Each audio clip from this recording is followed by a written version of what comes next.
ஆமென். கர்த்தருடைய பரிசுத்த நாமத்திற்கு மகிமை உண்டாவதாக. ஆண்டவராகிய இயேசு கிறிஸ்துவின் விலையேற பெற்ற நாமத்தினாலே மீண்டும் உங்களை சந்திப்பதில் மிக்க மகிழ்ச்சி. கர்த்தர் தாமே உங்கள் யாவரையும் ஆண்டவர் ஆசீர்வதிப்பாராக.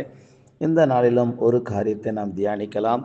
மார்க் எழுதின சுவிசேஷ புஸ்தகம் 1வது அதிகாரத்திலே 11 13 வரை வாசிக்கும்போது, அன்றியும் நீர் என்னுடைய நேசகுமாரன், உம்மில் பிரியமாயிருக்கிறேன் என்று வனாந்தரத்திலிருந்து ஒரு சத்தம் உண்டாயிற்று. உடனே ஆவியானவர் அவரை வனாந்தரத்திற்கு போகும்படி ஏவினார். அவர் வனாந்தரத்திலே 40 நாள் இருந்து சாத்தானால் சோதிக்கப்பட்டு அங்கே காட்டு மிருகங்களின் நடுவிலே சஞ்சரித்து கொண்டிருந்தார். தேவ தூதர்கள் அவருக்கு ஊழியம் செய்தார்கள் என்று வேதம் சொல்லுகிறது. ஆண்டவராகிய இயேசு கிறிஸ்து யோவான் ஸ்நானகன் மூலமாய் அவர் ஞானஸ்நானம் எடுக்கிறார்.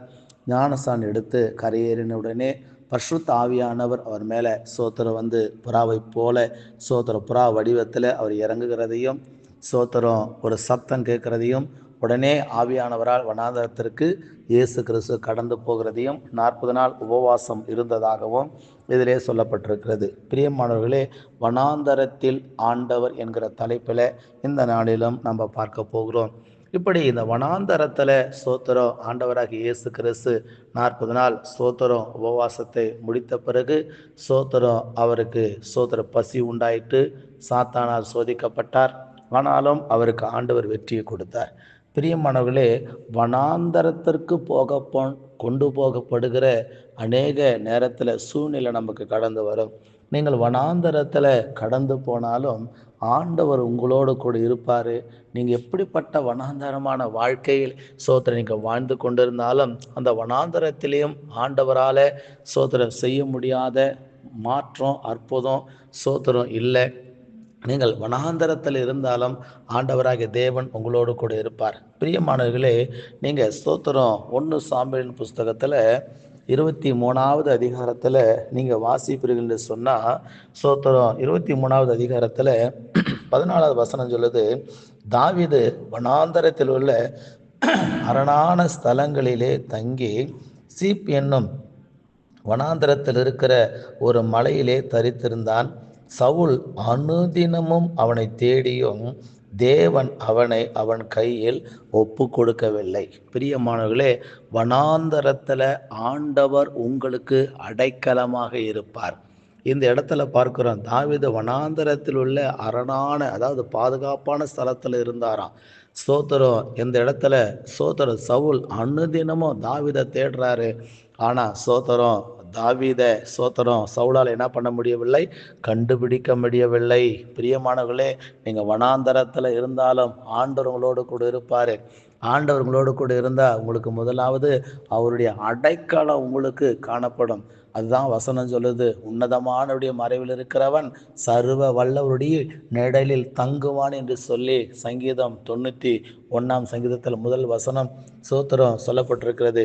பிரியமானவர்களே, வனாந்தரத்தில் ஆண்டவர் உங்களுக்கு அடைக்கலமாக இருப்பார்.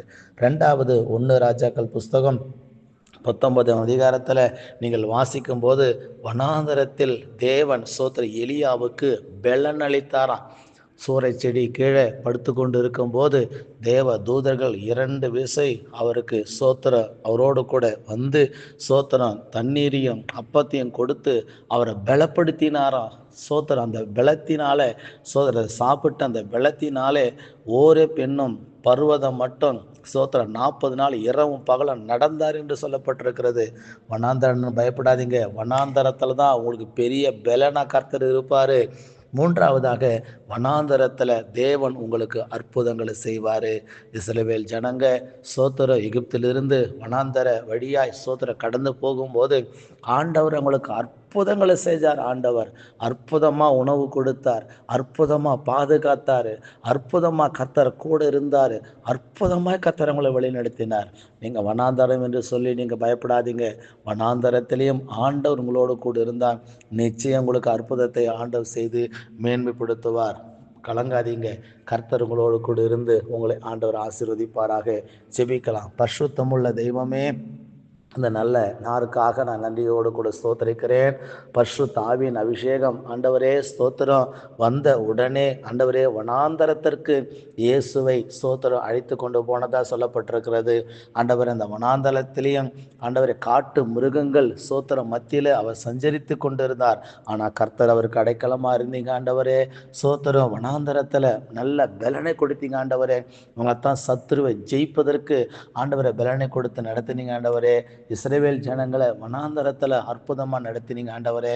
அப்படியாக தகப்பன் இதை கேட்டுக்கொண்டிருக்கிற பிள்ளைங்க எப்படிப்பட்ட ஒரு வனாந்தர வாழ்க்கையாக இருந்தாலும் ஆண்டவரை அந்த வனாந்தரத்திலையும் இயேசு அற்புதத்தை செய்வார் என்கிற நம்பிக்கை விசுவாசம் ஆண்டவரே ஜனங்களுக்கு உண்டாகட்டும் என்று சொல்லி நான் ஸ்தோத்தரிக்கிறேன். ஆசீர்வதியும் காத்துக்கொள்ளும் இயேசுவின் நாமத்தில் பிதாவே. ஆமேன், ஆமேன், ஆமேன். God bless you. கர்த்தர் உங்களை ஆசீர்வதிப்பாராக. இந்த செய்தி உங்களுக்கு பிரயோஜனமாக இருக்கும் என்று சொல்லி கர்த்தருக்குள் விசுவாசிக்கிறேன். சோத்திரம் தினந்தோறும் பாருங்க, சப்ஸ்கிரைப் பண்ணுங்க, லைக் பண்ணுங்க, சோத்திரம் மற்றவங்களுக்கு ஷேர் பண்ணுங்க. ஆண்டவர் உங்களோடு இருப்பாராக. ஆமேன். God bless you.